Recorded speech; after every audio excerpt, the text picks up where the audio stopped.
ಹುಟ್ಟಿದ ತಕ್ಷಣ ಈಗೇನು ಒಂದು ಏನು ನೋಡ್ತೀವಿ ಅಂದರೆ ಹುಟ್ಟಿದ ತಕ್ಷಣ 2 hours ಅಲ್ಲ ಇನ್ನೂ ಹಾಲು ಬಂದಿಲ್ಲ ಆ ಥರ ಸರೌಂಡಿಂಗ್ ಎಲ್ಲರೂ ಶುರು ಮಾಡಿಬಿಡ್ತಾರೆ. 100 ಮಕ್ಕಳು ಹುಟ್ಟಿದ್ರೆ ಅದರಲ್ಲಿ ಯಾವುದೋ 1-2 ಮಗುಗೆ ನಾವು ಮೇಲೆ ಹಾಲು ಕೊಡೋ ಸಂದರ್ಭ ಬರುತ್ತೆ. ಇದು ಸಕ್ಕಿಂಗ್ ರಿಫ್ಲೆಕ್ಸ್ ಅಂತೀವಿ. ಮಗು ಸಕ್ ಮಾಡಿದ್ರೇ ತಾಯಿನಲ್ಲಿ 2 ಹಾರ್ಮೋನ್ ರಿಲೀಸ್ ಆಗೋದು, ಇಲ್ದರೆ ಆ ಹಾರ್ಮೋನೇ ರಿಲೀಸ್ ಆಗೋದಿಲ್ಲ.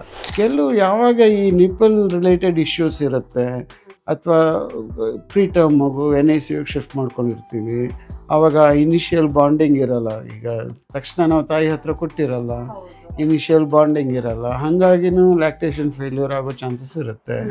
Maximum benefit of mother's milk ಕೊಟ್ಟೆ ಶಾರ್ಟ್ ಫಾಲ್ ಇರುತ್ತೋ ಅದನ್ನು ಮೇಲೆ ಹಾಲಲ್ಲಿ ಕೊಡಲಿಕ್ಕೆ ಪ್ರಯತ್ನ ಪಡ್ತೀವಿ. ಈಗ ಮೇಲೆ ಹಾಲು ಕೊಟ್ಟಾಗ ನಾವು ನೀರಿಗೆ ಎಕ್ಸ್ಪೋಸ್ ಮಾಡ್ತೀವಿ ಮಗುನ, ಸೊ ನೀರಿಂದ ಬರೋ ಎಲ್ಲ ಕಾಯಿಲೆಗಳು ಬರೋ ಸಾಧ್ಯತೆ ಇರುತ್ತೆ. ಮೇಲೆ ಹಾಲು ಕೊಡೋದು ತಪ್ಪಲ್ಲ, ವಿಧಿ ಇಲ್ಲ ಅಂದರೆ ಕೊಡಲೇಬೇಕಾಗತ್ತೆ. ಮಗುಗೆ ತಾಯಿ ಹಾಲು ಸರಿಗೆ ಸಿಗ್ತಿದೆಯೋ ಇಲ್ಲ ಅಂತ ಗೊತ್ತಾಗೋದೇ 2 weeks ಆಗೋ ಅಷ್ಟೊತ್ತು. ಫಸ್ಟ್ 4-5 ಡೇಸಲ್ಲಿ 10% ಬರ್ತ್ ವೆಯ್ಟ್ ಕಮ್ಮಿ ಆಗುತ್ತೆ. ಸೊ ಅದಕ್ಕೆ ಎಲ್ರಿಗೂ ಮಗು ಕೊಟ್ಟಾಗಲೇ ಬೈದೇ ಕೊಟ್ಟಿರ್ತೀವಿ, ನೀವು ಎಂಕರೇಜ್ ಮಾಡಿ ಹಾಲು ಬರುತ್ತೆ, ದೇವರು ಮಗು ಕೊಟ್ಟಮೇಲೆ ಹಾಲು ಕೊಡ್ತಾನೆ, ಇವು ಆ ಥರ ಎಂಕರೇಜ್ ಮಾಡಿನೇ ಕೊಟ್ಟಿರ್ತೀವಿ. ಸೊ ಮೇಲೆ ಹಾಲು ಕೊಟ್ಟಾಗ ಆಗಲೇ ಹೇಳ್ದಂಗೆ ಆ ಪ್ರಿಕಾಷನ್ಸ್ ಎಲ್ಲ ತೊಗೊಬೇಕು. ಅವರು ಅರ್ಧ ಗಂಟೆ ಬಾಯ್ಲ್ ಮಾಡಿರಬೇಕು, ಕರೆಕ್ಟಾಗಿ ಪ್ರಿಪೇರ್ ಮಾಡಬೇಕು. ಇನ್ಫೆಕ್ಷನ್ ಆಗೋ ಚಾನ್ಸಸ್ ಇರುತ್ತೆ. ನಾನು ದಿನಕ್ಕೆ 1 ಸತಿ ಕೊಟ್ಟರೆ I am giving 1 chance for infection. ದಿನದಲ್ಲಿ 10 ಸತಿ ಕೊಟ್ಟರೆ 10 ಚಾನ್ಸ್ ಕೊಟ್ಟಿರ್ತೀನಿ, ತಿಂಗಳಲ್ಲಿ 300 ಚಾನ್ಸ್ ಕೊಟ್ಟಿರ್ತೀನಿ. ಅಷ್ಟು ನಾವು ಚಾನ್ಸ್ ಕೊಟ್ಟಾಗ ಖಂಡಿತ ಇನ್ಫೆಕ್ಷನ್ಸ್ ಆಗುತ್ತೆ. ಆಯಿತು, ಅದಕ್ಕೆ ತಾನೇ ಫಸ್ಟ್ 6 months ಎಲ್ಲೂ ಹೊರಗಡೆ ಹೋಗಬೇಡಿ ಅಂತ ಹೇಳ್ತೀವಿ.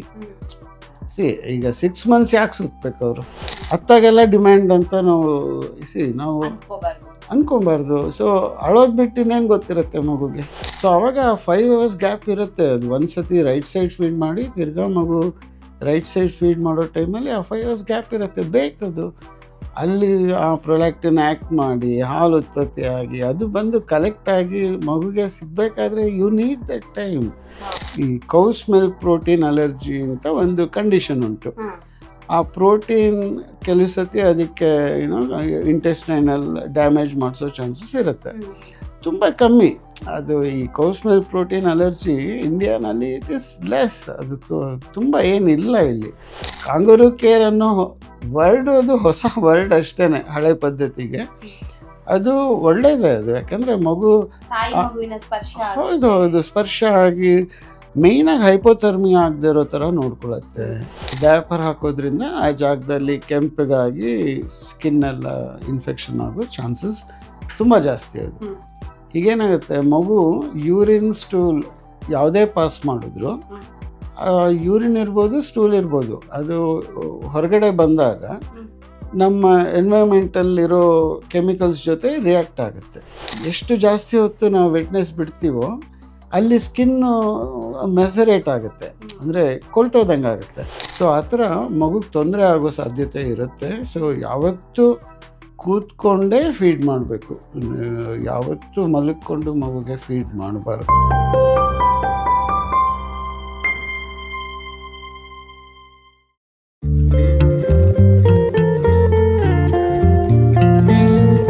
ನಮಸ್ತೆ, ನೀವು ನೋಡ್ತಾ ಇದ್ದೀರಾ ವಿಜಯ ಕರ್ನಾಟಕ.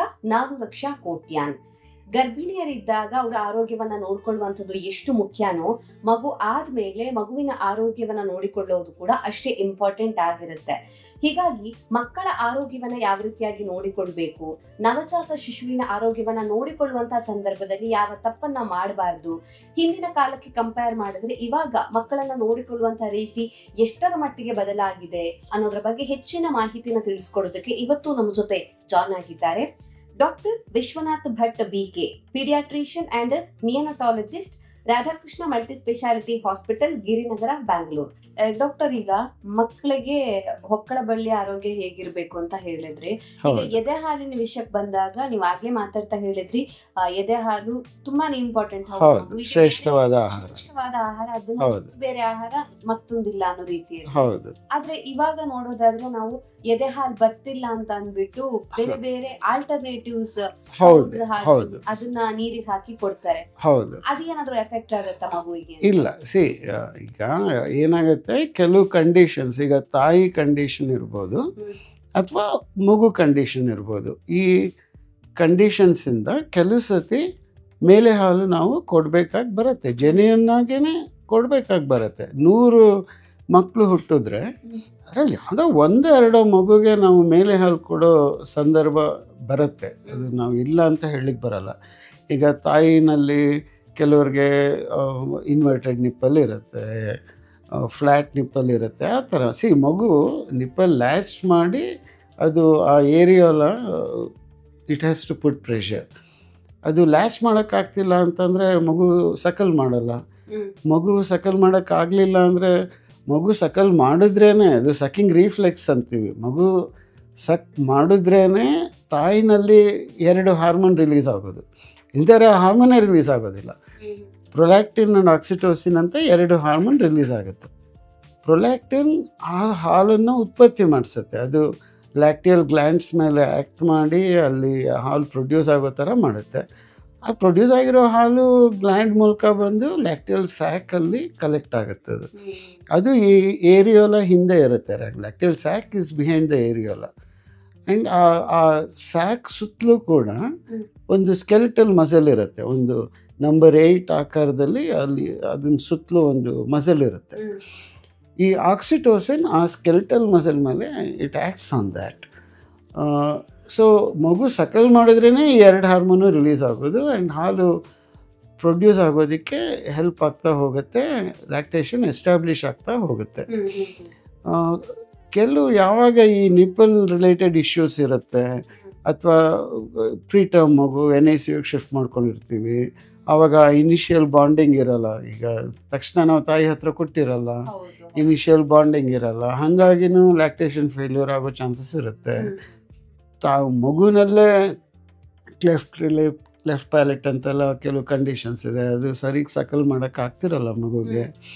ಸೊ ಈ ಟೈಮಲ್ಲಿ ಯಾವ ಮಗುಗೆ ಈ ಥರ ಆಗಿರುತ್ತೋ ಆ ಮಗುಗೆ ನಾವು ಮೇಲೆ ಹಾಲು ಕೆಲವು ಸತಿ ಕೊಡಬೇಕಾಗಿ ಬರುತ್ತೆ.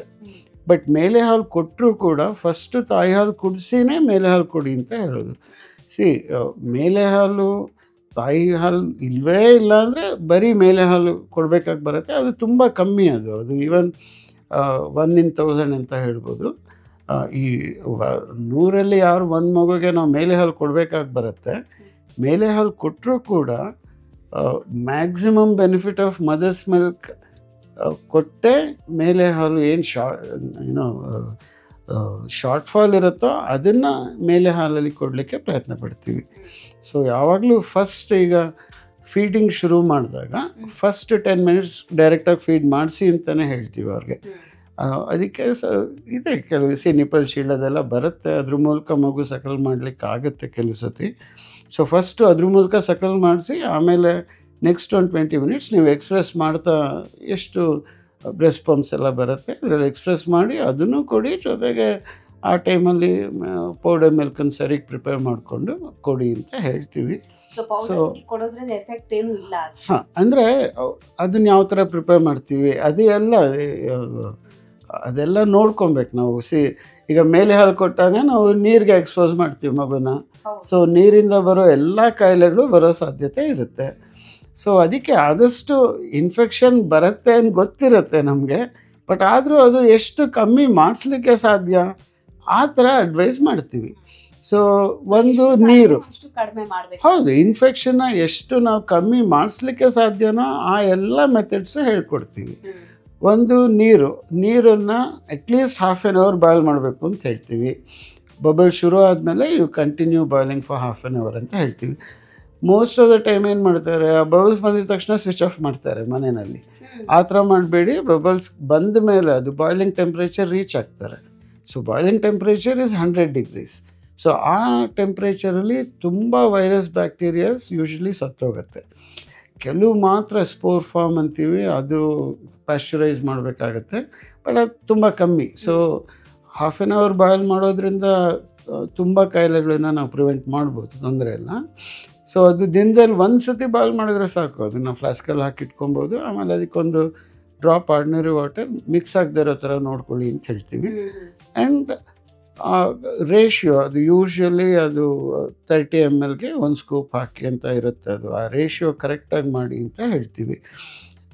ಬಾಟ್ಲಲ್ಲಿ ಕೊಡಬಾರ್ದು ಅಂತ ಹೇಳ್ತೀವಿ. ಈಗ ಬಾಟ್ಲು ಯಾವುದೇ ಆಗಲಿ, ಏನೋ ಗ್ಲಾಸ್ ಇರ್ಬೋದು, ಪ್ಲಾಸ್ಟಿಕ್ ಇರ್ಬೋದು, ಸ್ಟೀಲ್ ಇರ್ಬೋದು, ಯಾವುದೇ ಆದರೂ ನೋ ಬಾಟಲ್ ಫೀಡಿಂಗ್ ಅಂತಲೇ ಹೇಳೋದು. ಇದೇ ಈಗ ಹೊಸದಾಗಿ ಅದನ್ನು ಸ್ಟೆರಿಲೈಸರ್ಸು ಅದೆಲ್ಲ ಬರ್ತಿದೆ ಈಗ. ಬಟ್ ಅದು ನಾವು ಯಾರೂ ಅದನ್ನು ಒಪ್ಪಕ್ಕೆ ಹೋಗೋದಿಲ್ಲ. ಅದು ಮಗುವಿಗೆ ಬಾಟಲ್ ಹಾಲು ಕೊಡಬಾರ್ದು, ಬಾಟ್ಲಲ್ಲಿ ಕೊಡಬೇಡಿ. ಮೇಲೆ ಹಾಲು ಕೊಡೋದು ತಪ್ಪಲ್ಲ, ವಿಧಿ ಇಲ್ಲ ಅಂದರೆ ಕೊಡಲೇಬೇಕಾಗತ್ತೆ. ನಾವು ಮಗುನ ಉಪವಾಸ ಕೆಡೋಕ್ಕಾಗೋದಿಲ್ಲ. ಈಗ ತಾಯಿ ಹಾಲು ಕಮ್ಮಿ ಇದೆ ಮಗುಗೆ ತಾಯಿ ಹಾಲು ಸರಿಗೆ ಸಿಗ್ತಿದೆಯೋ ಇಲ್ಲ ಅಂತ ಗೊತ್ತಾಗೋದೇ 2 weeks ಆಗೋ ಅಷ್ಟೊತ್ತಿಗೆ. ಮಗು ಯಾವಾಗಲೂ ಹುಟ್ಟಿದ ತಕ್ಷಣ ಒಂದು 10% ಬರ್ತ್ ವೆಯ್ಟ್, ಇನಿಷಿಯಲಿ ಒಂದು 4-5 days they lose weight. First 5 daysಲ್ಲಿ 3 kg ಇರೋ ಮಗು 2.7 ಆರ್ ಮೇ ಬಿ 2.6 ತನಕನೂ 10% ಈಸ್ ಅಕ್ಸೆಪ್ಟೇಬಲ್. ಅದಕ್ಕಿಂತ ಒಂಚೂರು ಜಾಸ್ತಿ ಆದರೆ ಅದರಿಂದ ಜ್ವರ ಎಲ್ಲ ಬರೋದು ನೋಡ್ತೀವಿ ನಾವು. ಬಟ್ ಯೂಶ್ವಲಿ 10% ವೆಯ್ಟ್ ಲಾಸ್ ಆಗುತ್ತೆ ಮಕ್ಕಳದು. ಫಸ್ಟ್ 4-5 daysಲ್ಲಿ 10% ಬರ್ತ್ ವೆಯ್ಟ್ ಕಮ್ಮಿ ಆಗುತ್ತೆ. ಕಮ್ಮಿ ಆಗಿ 2 weeks ಆಗೋಷ್ಟೊತ್ತಿಗೆ ಆ ಬರ್ತ್ ವೆಯ್ಟ್ ವಾಪಸ್ ಬಂದಿರಬೇಕು. ಅದನ್ನೇ ನಾವು ನೋಡೋದು. ನಾವು ಅದಕ್ಕೆ ಫಾಲೋಅಪ್ ಕರೆಯೋದೇ ಆ ಕಾರಣದಿಂದ.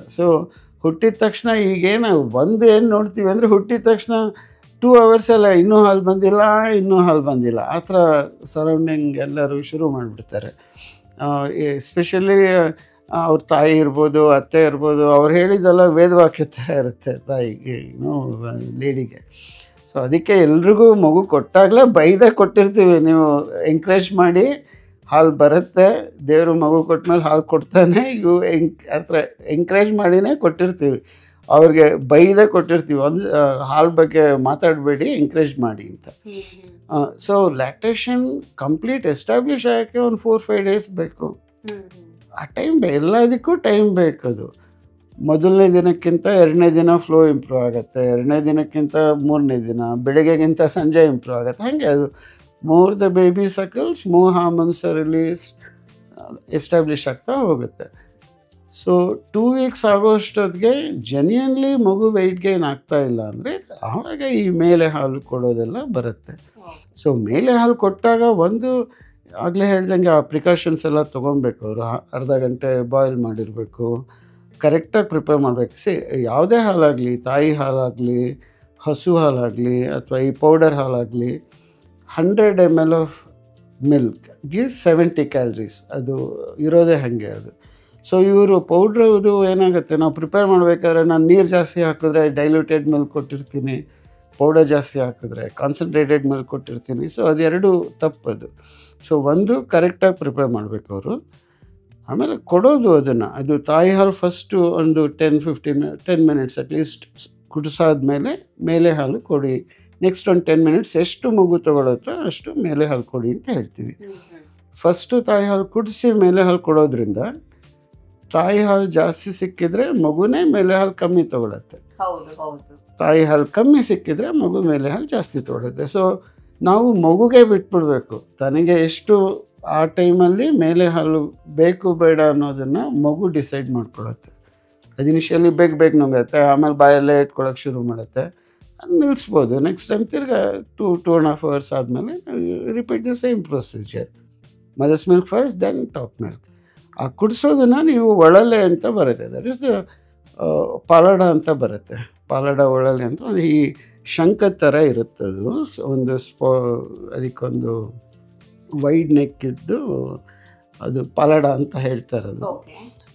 ಅದು ಬ್ಲಂಟ್ ಆಗಿರೋದ್ರಿಂದ ಡ್ಯಾಮೇಜ್ ಆಗಲ್ಲ, ಮಗುಗೆ ಡ್ಯಾಮೇಜ್ ಆಗಲ್ಲ ಅದು. And it's easy to clean, it's most hygienic way. ಅದು ಮೇಲೆ ಹಾಲು ಕೊಟ್ಟರು ಅದರಿಂದ ಅಟ್ಲೀಸ್ಟ್ ನಾವು ಕೊಡೋದ್ರಿಂದ ಇನ್ಫೆಕ್ಷನ್ ಆಗೋದು ತುಂಬ ಮಿನಿಮೈಸ್ ಆಗುತ್ತೆ. ಬಾಟ್ಲು ಕೊಡಬಾರ್ದು. ಬಾಟ್ಲಲ್ಲಿ ಏನಾಗುತ್ತೆ, ಅದು ಒಳಗಡೆ ಎಲ್ಲ ಸರಿ ಕ್ಲೀನ್ ಮಾಡಲಿಕ್ಕಾಗಲ್ಲ ನಮಗೆ. ಆಮೇಲೆ ಆ ನಿಪ್ಪಲ್ ಮೆಟೀರಿಯಲ್ಲು ಅಷ್ಟೇ, ಅದು ಒಳಗಡೆ ಅದು ಅದು ಒಳಗಡೆ ಏನಾಗುತ್ತೆ ಅಂದರೆ ಈ ಪ್ರೋಟೀನ್ ಡಿನೇಚರ್ಡ್ ಪ್ರೋಟೀನ್ ಅಂತೀವಿ. ಅದು ಪ್ರೋಟೀನ್ ಡಿನೇಚರ್ ಆದಾಗ ಅದು it becomes a sticky material. ಅದು ಒಳಗಡೆ ಸ್ಟಿಕ್ ಆಗಿರುತ್ತೆ. ಅದರಲ್ಲಿ ಬ್ಯಾಕ್ಟೀರಿಯಾ 2 ಫಾರಮಲ್ಲಿ ಇರುತ್ತೆ. Spore form and cyst form. ಅದು ಸಿಸ್ಟ್ ಅಂದರೆ ಬ್ಯಾಕ್ಟೀರಿಯಾ ಒಳಗೆ ಕೂತಿರುತ್ತೆ, ಹೊರಗಡೆ ಒಂದು ಥಿನ್ ಮೆಮ್ಬ್ರೇನ್ ಇರುತ್ತೆ. ಈ ಅರ್ಧ ಗಂಟೆ ನಾವು ಬಾಯ್ಲ್ ಮಾಡಿದಾಗ ಅದು ಸಾಯಿಸುತ್ತೆ ಅದನ್ನು. ಅದೇ ಸ್ಪೋರ್ ಫಾರ್ಮ್ ಅಂದರೆ ಅದು ಬ್ಯಾಕ್ಟೀರಿಯಾ ಒಳಗಿರುತ್ತೆ, but there is a very thick cover outside.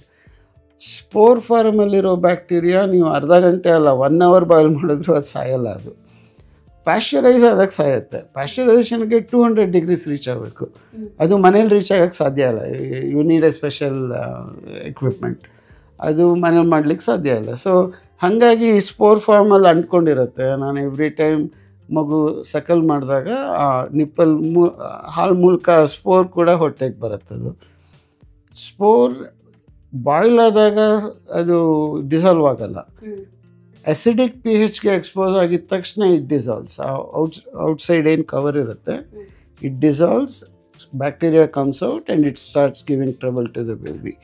So ಆ ಕಾರಣದಿಂದ ಒಂದು ಇನ್ಫೆಕ್ಷನ್ ಆಗೋ ಚಾನ್ಸಸ್ ಇರುತ್ತೆ. ಬಾಟ್ಲು ನಾನು ದಿನಕ್ಕೆ 1 ಸತಿ ಕೊಟ್ಟರೆ ನಾನು I am giving 1 chance for infection. ದಿನದಲ್ಲಿ 10 ಸತಿ ಕೊಟ್ಟರೆ 10 ಚಾನ್ಸ್ ಕೊಟ್ಟಿರ್ತೀನಿ. ತಿಂಗಳಲ್ಲಿ 300 ಚಾನ್ಸ್ ಕೊಟ್ಟಿರ್ತೀನಿ. ಅಷ್ಟು ನಾವು ಚಾನ್ಸ್ ಕೊಟ್ಟಾಗ ಖಂಡಿತ ಇನ್ಫೆಕ್ಷನ್ಸ್ ಆಗುತ್ತೆ. ಸೊ ಹಾಗೆ ಬಾಟ್ಲು ಒಂದು ಇನ್ಫೆಕ್ಷನ್ನು. ಇನ್ನೊಂದು 6 months ಆದಮೇಲಿಂದ ಟೀತ್ ಎರಪ್ಷನ್ ಆಗೋಕ್ಕೆ ಶುರು ಆಗುತ್ತೆ. ಸೊ ಆವಾಗ ಬಾಟ್ಲು ಉಬ್ಬಲ್ ಮಾಡಿಸೋ ಡೆಂಟಲ್ ಮಾಲಕ್ಲೂಷನ್ ಅಂತೀವಿ, ಅದು ಉಬ್ಬಲ್ ಆಗೋ ಚಾನ್ಸಸ್ ಇರುತ್ತೆ. ಆಮೇಲೆ ಅಡಿಕ್ಷನ್ ಆಗೋಗುತ್ತೆ.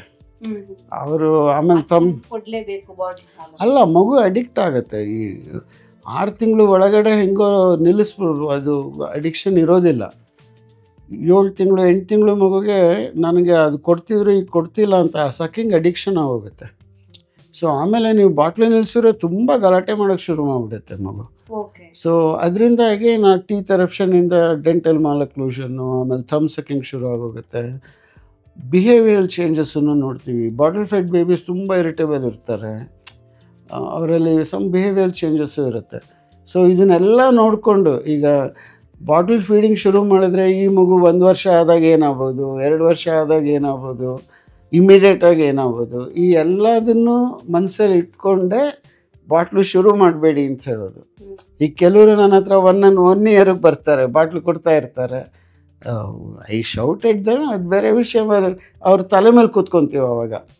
You have to sit on them, ನಿಲ್ಲಿಸಿ ಬಾಟ್ಲನ್ನ ಅಂಥೇಳಿ ಅದು ಎಕ್ಸ್ಪ್ಲೈನ್ ಮಾಡಿದಾಗ 99 ಜನ ನಿಲ್ಲಿಸ್ತಾರೆ. ಬಟ್ ಕೆಲವರು ಕಂಟಿನ್ಯೂ ಮಾಡಿ ಕೊನೆಗೆ 3 ವರ್ಷ ಆದಮೇಲೆ ಇನ್ನೂ ತಮ್ಸಕ್ ಮಾಡ್ತಿದ್ದಾನೆ, ಹಾಗೆಲ್ಲ ಬರೋದನ್ನ ನೋಡ್ತೀವಿ ನಾವು.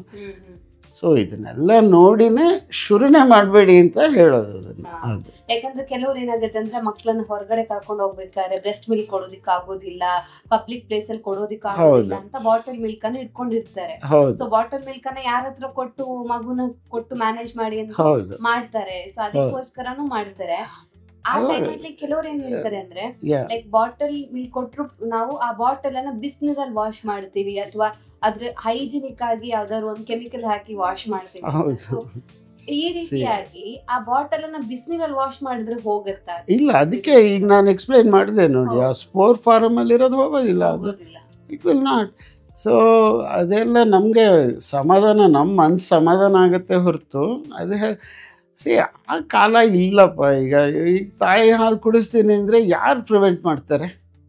ಫೀಡ್ ಮಾಡಬೇಡ ಅಂತ ಯಾರು ಹೇಳ್ತಾರೆ? ಈ ಪಬ್ಲಿಕ್ ಪ್ಲೇಸ್ ಆದರೂ ಅಲ್ಲಿ ಅದು ರೂಮ್ಸ್, ಈಗಂತೂ ಮಾಲ್ಗಳಲ್ಲೆಲ್ಲ ಫೀಡಿಂಗ್ ರೂಮ್ಸನ್ನೇ ಕಾರಣಕ್ಕೋಸ್ಕರ ಇವಾಗಂತೂ ಕ್ಯಾರಿ ಮಾಡೇ ಮಾಡ್ತಾರೆ. ಆಯಿತು, ಅದಕ್ಕೆ ತಾನೆ ಫಸ್ಟ್ 6 months ಎಲ್ಲೂ ಹೊರಗಡೆ ಹೋಗಬೇಡಿ ಅಂತ ಹೇಳ್ತೀವಿ. ಈಗ 6 months ಯಾಕೆ ಸುತ್ತಬೇಕು ಅವರು? ಫಸ್ಟ್ 6 ತಿಂಗಳು ಈಗ ಮಗುಗೆ ನಾವು ಎಲ್ಲಿ ತನಕ ಬರೀ ತಾಯಿ ಹಾಲಲ್ಲಿರುತ್ತೆ, ಹುಟ್ಟಿ 6 ತಿಂಗಳಾಗೋ ತನಕ mother's milk is the best. So ನಾವು ವೀನಿಂಗ್ ಫುಡ್ಡನ್ನು ಈಗ ಕಾಂಪ್ಲಿಮೆಂಟ್ರಿ ಫೀಡ್ಸ್ ಅಂತ ಕರಿತೀವಿ. ಅದು ಶುರು ಮಾಡೋದೇ 6 months ಆದಮೇಲೆ. ಸೊ 6 ತಿಂಗಳ ತನಕ ತಾಯಿ ಹಾಲ ಮೇಲೆ ಡಿಪೆಂಡ್ ಆಗಿದ್ದಾಗ ಮಗು, ಒಂದು ತಾಯಿ ಹೊರಗಡೆ ಹೋದರೆ ಅವ್ರಿಗೆ ಇನ್ಫೆಕ್ಷನ್ ಆಗ್ಬೋದು, ಅವ್ರಿಗೆ ಇನ್ಫೆಕ್ಷನ್ ಆದರೆ ಮಗುಗೆ ಅದು ಸ್ಪ್ರೆಡ್ ಆಗುತ್ತೆ. ಸೊ ಆ ಕಾರಣದಿಂದ 6 ತಿಂಗಳ ತನಕ ಎಲ್ಲೂ ಹೊರಗೆ ಹೋಗಬೇಡಿ ಅಂತಲೇ ಹೇಳ್ತೀವಿ. ಹೌದು, ಹೋಗಬೇಡಿ ಅಂತ ಹೇಳ್ತೀವಿ. ಆಮೇಲೆ ಯೂಶ್ವಲಿ ಈಗ 2 to 3 hours ಗ್ಯಾಪ್ ಕೊಟ್ಟು ಫೀಡ್ ಮಾಡಿ ಅಂತ ಹೇಳ್ತೀವಿ. ಅದು ಯಾಕೆ ಹೇಳ್ತೀವಿ ಅಂದರೆ ಗ್ಯಾಸ್ಟ್ರಿಕ್ ಎಂಪ್ಟಿಂಗ್ ಟೈಮ್. ಈಗ ನಾವು ತಿನ್ನೋ ಆಹಾರದ ಮೇಲೆ ನಮಗೆ ಇಷ್ಟು ಹೊತ್ತಲ್ಲಿ ಹಶ್ವಾಗುತ್ತೆ ಅನ್ನೋದೊಂದು ಗೊತ್ತಿದೆ ನಮಗೆ. 2 to 6 hours is the gastric emptying time. ಈಗ ನಾವು ಲಿಕ್ವಿಡ್ ಡಯಟ್ ತೊಗೊಂಡ್ರೆ ನಮ್ಗೆ 2 hours ಹಶ್ವಾಗುತ್ತೆ. ಸಾಲಿಡ್ ಫುಡ್ ತೊಗೊಂಡ್ರೆ ಅಪ್ ಟು 6 hours ಹಶ್ವಿರೋದಿಲ್ಲ. ಇದನ್ನು ಮನಸ್ಸಲ್ಲಿ ಇಟ್ಕೊಂಡೆ milk is a liquid diet.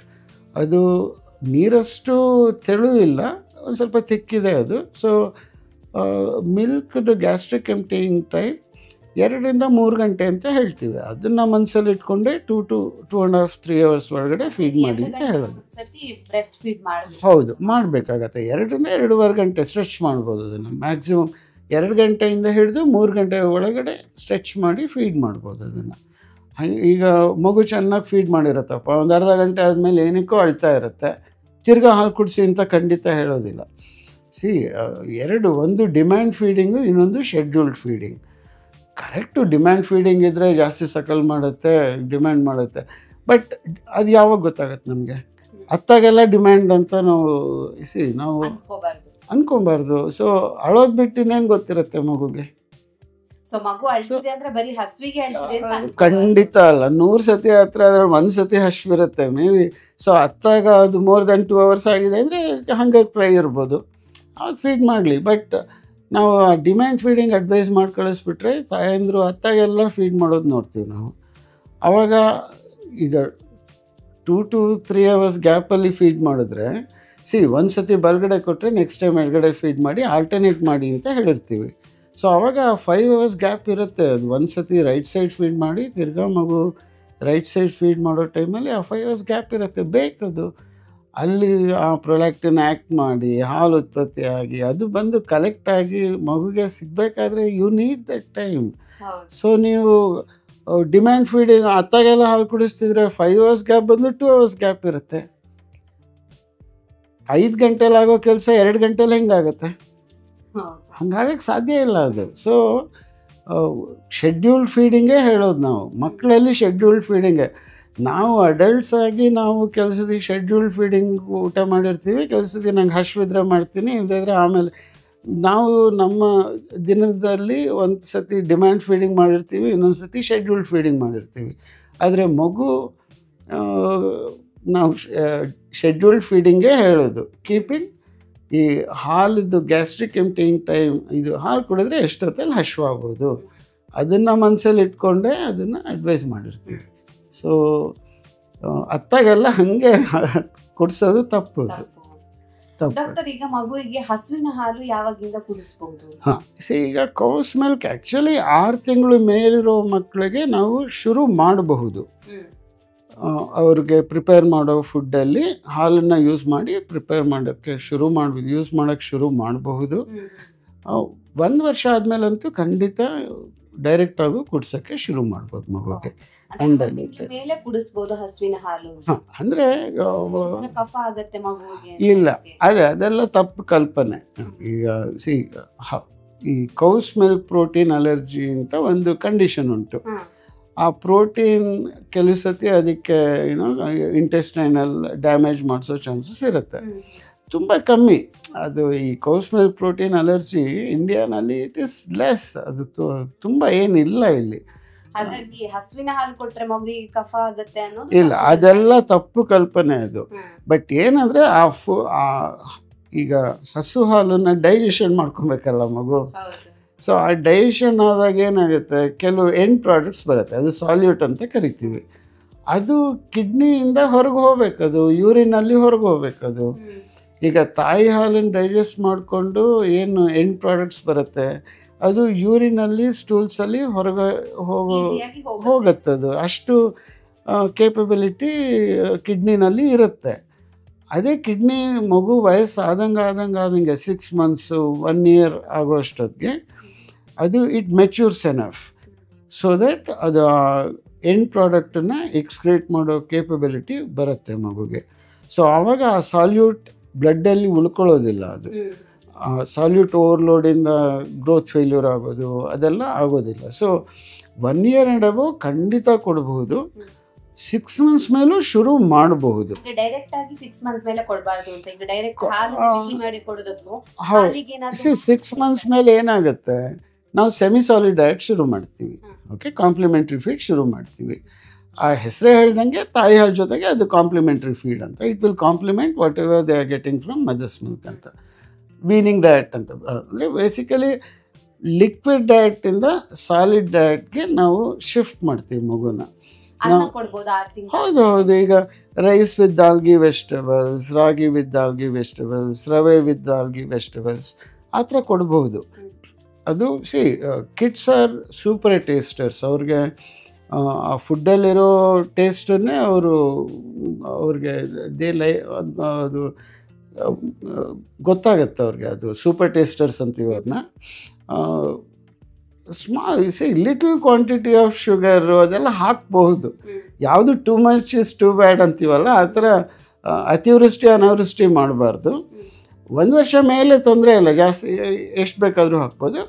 6 months ಮೇಲೆ ಸಾಲ್ಟು ಯೂಸ್ ಮಾಡಬಹುದು, ಜಾಗ್ರಿನೂ ಯೂಸ್ ಮಾಡ್ಬೋದು. ಬಟ್ ಆ್ಯಡೆಡ್ ಆಗಿ ಸಕ್ಕರೆಗಿಂತ ಕಲ್ ಸಕ್ಕರೆ ಯೂಸ್ ಮಾಡ್ತಾರೆ ಮಕ್ಕಳಿಗೆ ಜಾಸ್ತಿ. ಜಾಗ್ರಿ ಬೆಟರ್ ಅಂತ ಹೇಳ್ತೀವಿ. ಯೂಸ್ ಮಾಡಿ ಬೆಲ್ಲ ಯೂಸ್ ಮಾಡ್ಬೋದು. ಹೌದು, ತುಂಬ ರಿಫೈನ್ಡ್ ಶುಗರ್ ಬದಲು ಜಾಗ್ರಿ ಖಂಡಿತ ಒಳ್ಳೆಯದು. ಮಾಡ್ಬೋದು.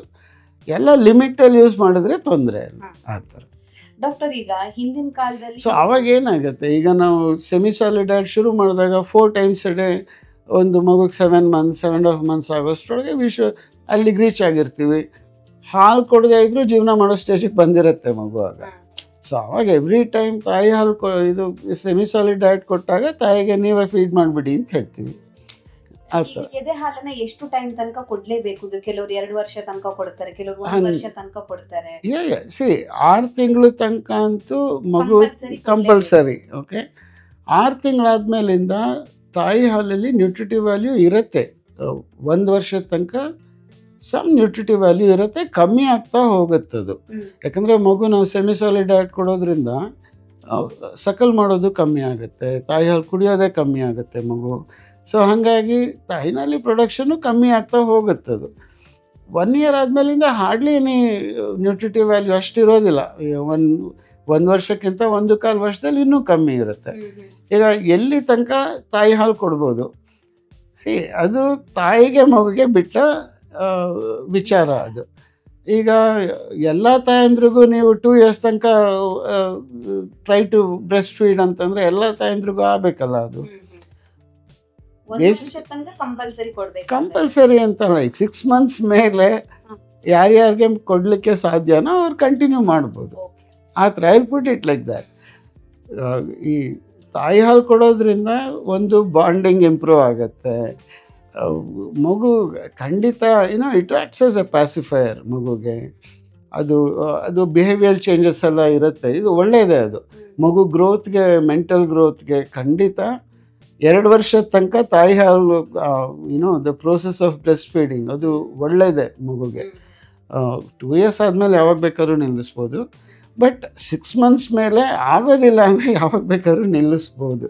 ಇಟ್ಸ್ ನಾಟ್ ದಟ್ 2 ವರ್ಷ ತನಕ ಕೊಡಲೇಬೇಕು ಅಂತೇನಿಲ್ಲ. ಕಂಟಿನ್ಯೂ ಮಾಡಿದರೆ ಒಳ್ಳೆಯದು ಅಷ್ಟೇ. ಡಾಕ್ಟರ್, ಈಗ ಹಿಂದಿನ ಕಾಲದ ಆ ಒಂದು ಆರೈಕೆ ಮತ್ತು ಈಗಿನ ಕಾಲದ ಆರೈಕೆ ಕಂಪೇರ್ ಮಾಡಿದ್ರೆ ನಿಮ್ಮ ಪ್ರಕಾರ ಯಾವುದು ಬೆಸ್ಟ್ ಅಂತ? ನೀವು ಆಗಲೇ ಹೇಳಿದ್ರೆ ಸಿಮಿಲರ್ ಇದೆ ಅಂತ. ಆಲ್ಮೋಸ್ಟ್ ಸಿಮಿಲರ್ ಇದೆ. ಈಗ ಮೂಢನಂಬಿಕೆಗಳೆಲ್ಲ ಹೋಗಿದೆ ಅಷ್ಟೇ ಹೇಳಬಲ್ಲ ನಾನು. ಸ್ಪೆಸಿಫಿಕ್ ಆಗಿ ಹಿಂದೆ ಈಗ ಅದೇ ಥರನೇ ನೋಡ್ಕೊತಾರೆ. ಹಾಗಾಗಿ ಜಾಸ್ತಿ ಡಿಫ್ರೆನ್ಸ್ ಅಷ್ಟೇನು ಡಿಫ್ರೆನ್ಸ್ ಇಲ್ಲಪ್ಪ. ಕೆಲವರು ಹೇಳ್ತಾರೆ ಹಿಂದಿನ ಕಾಲದಲ್ಲಿ ಮಕ್ಕಳು ಕೆಲವೊಂದು ವಿಷಯದಲ್ಲಿ ತುಂಬಾ ಇಮ್ಯುನಿಟಿ ಪವರ್ ಹೆಚ್ಚಿತ್ತು, ಅವರಿಗೆ ಆರೋಗ್ಯವಾಗಿದ್ರು ಕೆಲವೊಂದು ವಿಚಾರದಲ್ಲಿ ನೋಡೋದಾದ್ರೆ ಅಂತ. ಈಗ ಪೌಡರ್ ಹಾಲು ಕೊಡ್ತಾರೆ, ಅದು ಎಫೆಕ್ಟ್ ಆಗುತ್ತೆ ಅಂತ ಮನೇಲಿ ಹಿರಿಯರಿದ್ದಾಗ ಆ ಮಾತನ್ನು ಹೇಳ್ತಾರೆ. ಬ್ರೆಸ್ಟ್ ಮಿಲ್ಕ್ ಒಳ್ಳೇದು, ಪೌಡರ್ ಹಾಲು ಕೊಡೋದ್ರಿಂದಾನು ಎಫೆಕ್ಟ್ ಆಗುತ್ತೆ ಅಂತ ಕೆಲವರು ಹೇಳ್ತಾರೆ. ಹೌದು, ಈಗ ಅದೇ ಹೇಳಿದ್ನಲ್ಲ, ಈಗ ಪೌಡರ್ ಹಾಲು ಕೊಡೋದ್ರಿಂದ ನೀರಿನ ಬರೋ ಎಲ್ಲ ಕಾಯಿಲೆಗಳಿಗೂ ನಾವು ಎಕ್ಸ್ಪೋಸ್ ಮಾಡ್ತಿದ್ವಿ. ಕಮ್ಯುನಿಕೇಬಲ್ ಡಿಸೀಸಸ್ ಇಂಡಿಯಾನಲ್ಲಿ ಇನ್ನೂ ಇದೆ. ಅದು ನಾವು ಅದನ್ನು ಯಾಕಂದರೆ ನಮ್ಮ ವೆದರ್ ಅದು help it's not helping us. Doctor, ಈಗ ಮಕ್ಕಳ ಉಪಚಾರ ಸರಿ ಹೋಗ್ಬೇಕು ಅಥವಾ ಅವರ ಬಾಡಿಯಲ್ಲಿ ಬೇಡವಾಗಿರೋ ಕೆಮಿಕಲ್ಸ್ ಇರುತ್ತೆ ಅಥವಾ ಡಿಟಾಕ್ಸಿಫಿಕೇಶನ್ ಆಗಬೇಕು ಅಂತ ಹೇಳ್ಬಿಟ್ಟು ಹಿಂದೆ ಎಲ್ಲ ಹೆಚ್ಚು ಈ ಗಿಡಮೂಲಿಕೆಗಳಿಂದ ತಯಾರಿಸಿರುವಂತ ಔಷಧಿಗಳನ್ನ ಕೊಡ್ತಾರೆ, ಅದು ಬಾಯಿಗೆ ಅವರಿಗೆ ಹಾಕಿ ಅವರು ಅದು ಒಂದು ಈ ಲೇಹ್ಯ ಅಂತೆಲ್ಲ ಕೊಡೋದು ಕೆಲಸದ ಕೇಳಿದ್ದೀನಿ, ತುಂಬಾ ಏನಿಲ್ಲ, ಕೆಲವ್ರು ಯಾರೋ ಮಾಡಿರೋದು ನೋಡಿದ್ದೀನಿ ನಾನು. ಬಟ್ ಅದು ಮಾಡಬೇಡಿ ಅಂತಾನೆ ಹೇಳಿ ಕಳಿಸ್ತೀವಿ, ಅದೆಲ್ಲ ಮಾಡಬೇಡಿ ಅಂತ. ಆ್ಯಂಡ್ ಯಾವುದದು ಗೋಲ್ಡ್ ಯಾವುದೋ ಒಂದು ಬರುತ್ತೆ, ಕೆಲವರು ಪಿನಾರಿ ಅಂತ ಕೊಡ್ತಾರೆ, ಲೈಕ್ ಒಂದೊಂದು ಕಡೆಯಲ್ಲಿ ಒಂದೊಂದು ರೀತಿ. ಇಲ್ಲ, ಅದು ಯಾವುದು ಕೊಡಬೇಡಿ ಅಂತಾನೆ ಹೇಳ್ತೀವಿ, ಅದು ಇಟ್ಸ್ ನಾಟ್ ರಿಕ್ವೈರ್ಡ್ ಅದು ಆ್ಯಕ್ಚುಲಿ. ಡಾಕ್ಟರ್, ಕಾಂಗರು ಆರೈಕೆ ಅಂತ ಹೇಳಿದ್ರೆ ಏನು, ಇದು ಯಾಕೆ ಬೆಸ್ಟ್ ಅಂತ?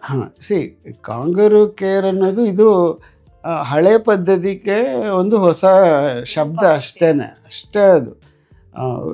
ಇದು ಈ ಪ್ರೀಟರ್ಮ್ ಮಕ್ಕಳಲ್ಲಿ ಒಂದು ಸ್ವಲ್ಪ ಜಾಸ್ತಿ ಹೆಲ್ಪ್ ಆಗುತ್ತೆ ಅದು. ಬಟ್ ಬೇರೆ ಕಾಂಗರು ಕೇರ್ ಅಂದ್ರೇನು, ತಾಯಿ ಹತ್ರ ಮಗು ಇಟ್ಕೊಳ್ಳೋದು, ಅದನ್ನು ಮುಂಚೆಯಿಂದನೂ ನಾವು ಹೇಳ್ತಾ ಇದ್ವಿ, ಮಾಡ್ತಾಯಿದ್ರು.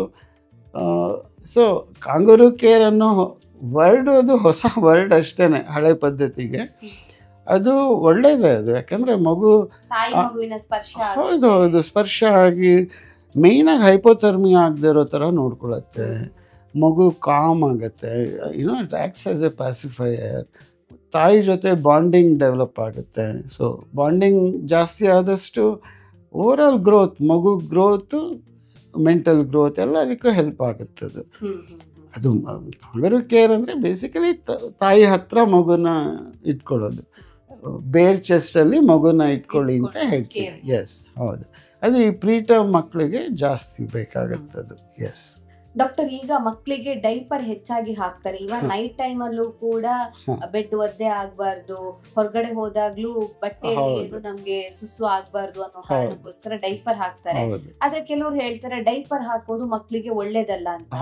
ನಿಮ್ಮ ಪ್ರಕಾರ ಡೈಪರ್ ಹಾಕೋದ್ರಿಂದಾಗಿ ಮಕ್ಕಳಿಗೆ ಏನಾದ್ರು ಇನ್ಫೆಕ್ಷನ್ ಆಗುತ್ತಾ? ಹೌದು, ಡೈಪರ್ ಡರ್ಮಟೈಟಿಸ್ ಅಂತ ಇಟ್ಸ್ ಎ ಕಾಮನ್ ಪ್ರಾಬ್ಲಮ್. ಅದು ಈ ಡೈಪರ್ ಹಾಕೋದ್ರಿಂದ ಆ ಜಾಗದಲ್ಲಿ ಕೆಂಪಗಾಗಿ ಸ್ಕಿನ್ನೆಲ್ಲ ಇನ್ಫೆಕ್ಷನ್ ಆಗೋ ಚಾನ್ಸಸ್ ತುಂಬ ಜಾಸ್ತಿ. ಅದು ಹೀಗೇನಾಗುತ್ತೆ, ಮಗು ಯೂರಿನ್ ಸ್ಟೂಲ್ ಯಾವುದೇ ಪಾಸ್ ಮಾಡಿದ್ರು, ಯೂರಿನ್ ಇರ್ಬೋದು ಸ್ಟೂಲ್ ಇರ್ಬೋದು, ಅದು ಹೊರಗಡೆ ಬಂದಾಗ ನಮ್ಮ ಎನ್ವೈರ್ಮೆಂಟಲ್ಲಿರೋ ಕೆಮಿಕಲ್ಸ್ ಜೊತೆ ರಿಯಾಕ್ಟ್ ಆಗುತ್ತೆ, ಆಗಿ ಅಲ್ಲಿ ಅಮೋನಿಯಾ ಫಾರ್ಮ್ ಆಗುತ್ತೆ. That is the smell. ಈಗ ಯೂರಿನ್ಗಾಗಲಿ ಆಗಲಿ ಸ್ಮೆಲ್ ಬರೋದು ಬಿಕಾಸ್ ಆಫ್ ಅಮೋನಿಯಾ. ನೀವು ಯಾರನ್ನ ಈ ಅಮೋನಿಯಾ ಫ್ಯಾಕ್ಟ್ರಿಗೆ ಹೋಗಿದ್ರೆ ಗೊತ್ತಾಗುತ್ತೆ ನಿಮಗೆ. ಅಮೋನಿಯಾ ಇಸ್ ಒಂಥರ ತುಂಬ ಇರಿಟೆಂಟ್ ಅದು. ಇಟ್ಸ್ ಈ ಸ್ಕಿನ್ನನ್ನು ಇರಿಟೇಟ್ ಮಾಡುತ್ತೆ ಅದು. ಅಲ್ಲಿ ನೀವು ಈ ಅಮೋನಿಯಾ ಫ್ಯಾಕ್ಟ್ರೀಸಲ್ಲಿ ಕೆಲಸ ಮಾಡೋರು ಮೇಲಿಂದ ಕೆಳಗೆ ತನಕ ಕವರ್ ಆಗಿರ್ತಾರೆ ಅವರು. ಸೊ ಅಲ್ಲಿ ಲೋಕಲೈಸ್ಡ್ ಅಮೋನಿಯಾ ಫಾರ್ಮ್ ಆಗೋದ್ರಿಂದ ಅದು ಆ ಸ್ಕಿನ್ನನ್ನು ಅಲ್ಲಿ ಇರಿಟೇಟ್ ಮಾಡೋಕ್ಕೆ ಶುರು ಮಾಡುತ್ತೆ. ಹೌದು. ಇನ್ನೊಂದು, ಈ ಡೈಪರ್ ಹಾಕಿದಾಗ ಯಾವಾಗ ಯೂರಿನ್ ಮಾಡ್ತು ಯಾವಾಗ ಸ್ಟೂಲ್ ಮಾಡ್ತು ಗೊತ್ತಾಗೋದಿಲ್ಲ ನಮಗೆ. ಸೊ ಅಲ್ಲಿ ಜಾಸ್ತಿ ಹೊತ್ತು ಬಿಟ್ಟಷ್ಟು ಅಲ್ಲಿ ಆ ವೆಟ್ನೆಸ್, ಎಷ್ಟು ಜಾಸ್ತಿ ಹೊತ್ತು ನಾವು ವೆಟ್ನೆಸ್ ಬಿಡ್ತೀವೋ ಅಲ್ಲಿ ಸ್ಕಿನ್ನು ಮೆಸರೇಟ್ ಆಗುತ್ತೆ, ಅಂದರೆ ಕೊಳ್ತೋದಂಗೆ ಆಗುತ್ತೆ. ಅದ್ರ ಜೊತೆಗೆ ಒಂಥರ ಡಬಲ್ ವ್ಯಾಮಿ. ಒಂದು ಮಾಯಿಶ್ಚರಿಂದ ಅಲ್ಲಿ ಸ್ಕಿನ್ ಡ್ಯಾಮೇಜ್ ಆಗುತ್ತೆ, ಎರಡನೇದು ಅಮೋನಿಯಾ ಕೂಡ ಅಲ್ಲಿ ಆ ಸ್ಕಿನ್ ಡ್ಯಾಮೇಜ್ ಮಾಡುತ್ತೆ. ಎರಡು ಸೇರಿಕೊಂಡು ಅಲ್ಲಿ ಈ ಎಕ್ಸ್ಕೋರಿಯೇಷನ್ ಆಗೋದು ನೋಡ್ತೀವಿ ನಾವು. ಸೊ ಆ ಕಾರಣದಿಂದ ಡೈಪರ್ ಆದಷ್ಟು ಅವಾಯ್ಡ್ ಮಾಡಿ ಅಂತಲೇ ನಾವು ಅಡ್ವೈಸ್ ಮಾಡೋದು. ಕಾಟನ್ ನ್ಯಾಪೀಸ್, ಬಟ್ಟೆ nappy, cotton nappy is the best. ಯಾಕಂದರೆ ನಮ್ಗೆ ಗೊತ್ತಾಗುತ್ತೆ, ನಮ್ಗೆ ಇಮ್ಮಿಡಿಯೇಟ್ ಅದು ಯೂರಿನ್ ಸ್ಟೂಲ್ ಪಾಸ್ ಮಾಡಿದ ತಕ್ಷಣ ಗೊತ್ತಾಗತ್ತೆ. ಸೊ ಇಮ್ಮಿಡಿಯೇಟಾಗಿ ನೀವು ಕ್ಲೀನ್ ಮಾಡ್ಬೋದು. You can keep the baby clean.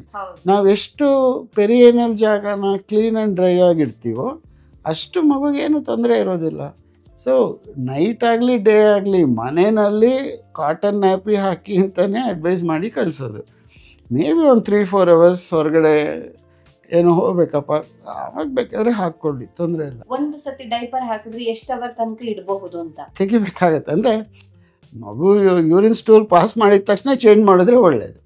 ಅಂದ್ರೆ ಕೆಲವೊಂದ್ ಸತಿ ಸ್ಟೂಲ್ ಪಾಸ್ ಮಾಡಿದಾಗ ಗೊತ್ತಾಗುತ್ತೆ ಸ್ಮೆಲ್ಲಿಗೆ, ಆದ್ರೆ ಪಾಸ್ ಮಾಡಿದಾಗ ಗೊತ್ತಾಗೋದಿಲ್ಲ. ಅದೇ ನೋಡ್ತಾ ಇರ್ಬೇಕಾಗತ್ತೆ. ಹಂಗೆ ಈಗ ಕೆಲವು ಇನ್ ಕೇಸ್ ಬೇಕು ಅಂತ ಹೇಳಿದ್ರೆ ಹೌದು, ವಿಧಿ ಇಲ್ಲ ಅಂದ್ರೆ ಒಂದು 3-4 hours ಮೇ ಬಿ ಈಗ ಯೂರಿನ್ ಪಾಸ್ ಮಾಡಿದಾಗ ಗೊತ್ತಾದರೆ ಸೆಂಟ್ರಲ್ಲಿ ಚೇಂಜ್ ಮಾಡಿಕೊಂಡು ಯೂಸ್ ಮಾಡ್ಬೋದು. ಎಸ್ ಎಸ್ ಡಾಕ್ಟರ್, ಕೊನೆಯದಾಗಿ ಮಕ್ಕಳ ಆರೈಕೆ ಬಗ್ಗೆ ಏನು ಹೇಳಕ್ಕೆ ಇಷ್ಟಪಡ್ತೀವಿ? ಈಗ ಎಲ್ಲ ಸೇರಿಸಿ ನಾವು ಹೇಳೋದಾದರೆ ತಾಯಿ ಹಾಲುಗಿಂತ ಶ್ರೇಷ್ಠವಾದ ಹಾಲು ಆಹಾರ ಮಗುಗೆ ಪ್ರಪಂಚದಲ್ಲಿ ಬೇರೆ ಯಾವುದೂ ಇಲ್ಲ. ಸೊ ತಾಯಿ ಹಾಲನ್ನ ನಾವು ಆದಷ್ಟು 6 ತಿಂಗಳು ಮಗುಗೆ ವಯಸ್ಸಾಗೋ ತನಕ ನಾವು ತಾಯಿ ಹಾಲನ್ನ ಕೊಡಬೇಕಾಗುತ್ತೆ. ಇನ್ನೊಂದು ಈ ಬ್ರ್ಯಾಂಡಿಂಗ್ ಎಲ್ಲ ಕೆಲವ್ರು ಮಾಡ್ತಾರೆ, ಅದನ್ನೆಲ್ಲ ಮಾಡಬಾರ್ದು. ಆಮೇಲೆ ಈ ಕಫ ತೆಗಿತೀನಿ ಅಂತ ಬಾಯಲ್ಲಿ ಬೆರಳು ಹಾಕೋದು ಅದು ಕೂಡ ಮಾಡಬಾರ್ದು. ಆಮೇಲೆ ಇನ್ನೊಂದು ಹೇಳಬೇಕಾಗಿತ್ತು, ಮಲ್ಕೊಂಡು ಕೆಲವ್ರು ಫೀಡ್ ಮಾಡೋದನ್ನು ನೋಡ್ತೀವಿ ನಾವು, ಲೈಯಿಂಗ್ ಡೌನ್ ಆ್ಯಂಡ್ ಫೀಡಿಂಗ್. ಅದು ತುಂಬ ತಪ್ಪದು, ಅದನ್ನು ಮಾಡಬಾರ್ದು. ಯಾಕಂದರೆ ಈಗ ನಾವು ಮಲ್ಕೊಂಡು ನಾವು ಊಟ ಮಾಡೋಕ್ಕೆ ಸಾಧ್ಯನೇ ಇಲ್ಲ. ಯಾಕಂದರೆ ಚೋಕಾಗಿ ಹೋಗ್ತೀವಿ ನಾವು. ಅದೇ ಥರನೇ ಮಗು ಕೂಡ ಈಗ ನಾರ್ಮಲ್ ಡೆಲಿವರಿ ತಾಯಿ ಮಗು ಇಬ್ರು ಮಲ್ಕೊಂಡೆ ಅಂದ್ರೆ ಹೌದು, ತಾಯಿನೂ ಮಲಗಿರ್ತಾರೆ. ಹೌದು, ಅದು ಒಂದು ಚೋಕ್ ಆಗೋ ಚಾನ್ಸಸ್ ಇರುತ್ತೆ ಮಗು ಆಸ್ಪಿರೇಟ್ ಆಗಿ. ಎರಡನೇದು ತಾಯಿ ಭಾರ ಮಗು ಮೇಲೆ ಬಿದ್ದು ಮಗು ಸಫೋಕೇಟ್ ಆಗಿ ಹೋಗೇ ಬಿಡೋ ಸಾಧ್ಯತೆ ಇರುತ್ತೆ. ಮೂರನೇದು ಫ್ರ್ಯಾಕ್ಚರ್ಸ್ ಆಗಿರೋದು ನೋಡಿದ್ದೀನಿ ನಾನು, ಈ ಕ್ಲಾವಿಕಲ್ ಫ್ರ್ಯಾಕ್ಚರ್ಸು ಮಲ್ಕೊಂಡು ಫೀಡ್ ಮಾಡಿದಾಗ, ಅಪ್ಪರ್ ಲಿಂಬ್ ಫ್ರ್ಯಾಕ್ಚರ್ಸು. ಸೊ ಆ ಥರ ಮಗುಗೆ ತೊಂದರೆ ಆಗೋ ಸಾಧ್ಯತೆ ಇರುತ್ತೆ. ಸೊ ಯಾವತ್ತೂ ಕೂತ್ಕೊಂಡೇ ಫೀಡ್ ಮಾಡಬೇಕು, ಯಾವತ್ತೂ ಮಲ್ಕೊಂಡು ಮಗುಗೆ ಫೀಡ್ ಮಾಡಬಾರ್ದು. ಈಗ ಕೂತ್ಕೊಂಡು ಫೀಡ್ ಮಾಡೋದಕ್ಕೆ ಇಂಥದ್ದೇ ಪೊಸಿಷನಲ್ಲಿ ಫೀಡ್ ಮಾಡಬೇಕು, ಆ ಥರ ಏನಾದರೂ ಇಲ್ಲ, ಕಂಫರ್ಟಬಲ್ ಆಗಿ ಕೂತ್ಕೊಂಡು ಅಷ್ಟೇ ಹೊರ್ಕೊಂಡು ಕೂತ್ಕೊಂಡು ಮಾಡಬೇಕು. ಒಂದು ಹೋಲ್ಡಿಂಗ್ ದ ಬೇಬಿ, ಈಗ ನಾವು ಯಾವ ಕಡೆ ಫೀಡ್ ಮಾಡ್ತೀವೋ ಆ ಕಡೆ ಮಗುನ ಹೋಲ್ಡ್ ಮಾಡಬೇಕು. ಈಗ ರೈಟ್ ಸೈಡ್ ಫೀಡ್ ಮಾಡ್ತಿದ್ರೆ ಮಗು ನಮ್ಮ ರೈಟ್ ಫೋರ್ ಆರ್ಮಲ್ಲಿ ಇರಬೇಕು, ತಲೆ opposite hand should be free to direct the nipple ಅಂತೀವಿ. ಸೊ ಆ ಪೊಸಿಷನ್ ಒಂದು ಕೂತ್ಕೊಂಡು ಫೀಡ್ ಮಾಡಬೇಕು. ಆ್ಯಂಡ್ ವೀನಿಂಗ್ ಡಯಟನ್ನು 6 ಮಂತ್ಸ್ ಆದಮೇಲೆ ನಾವು ಶುರು ಮಾಡಬಹುದು.